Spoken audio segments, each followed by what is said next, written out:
Okay, this is my oral presentation on Talking and Testifying by Dr. Geneva Smitherman.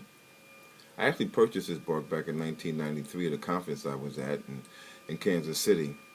And I've had it on my shelf for several years. I read it and then I put it down. I picked it up, put it down. But now I had an opportunity to really sit down and kind of grapple with its concepts. And the initial questions answered by the text is historical context and development of the discussion around African American language.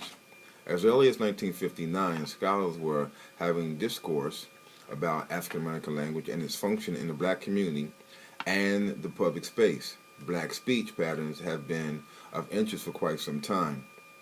I think the third thing that's interesting about this text is that black speech and education was in the process of changing, and it lists two significant phases of the study of contextualization. One was in 1954 when the Supreme Court ruling desegregated schools, Rosa Parks' refusal to get up and give up her seat, and then the emergence of Martin Luther King and the Civil Rights Movement, followed by the Black Panther Movement. The second phase mentioned in the book is white America's attempt at dealing with this newly released energy by blacks. You have the Black Power movement, you've got the Black arts movement, you've got the Black theology movement. So all of these things are happening at one time. So therefore, voices of African Americans are coming to the forefront more so than it normally had been. Also, there is this new sociolinguistic studies on language and remediation efforts and attempt to teach black folk how to speak like white folk, i.e. trying to regulate standard American English as a norm for public conversation. Now this happened in both arenas. There were blacks who were arguing that black people should speak like white folk, and there were white folk who were arguing that successful black people should speak like white folk. The primary problem with this approach, though, was there was a lack of knowledge about black English and how it functioned within the confines of the black community.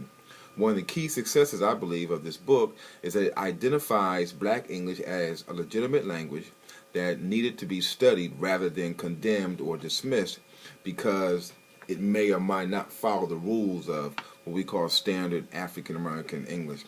Smitherman defines black English as, and I quote, a dialect. Black English is a dialect of Africanized form of English, reflecting black Americans' linguistic, cultural African heritage and the conditions of servitude, oppression, and life in America, end quote.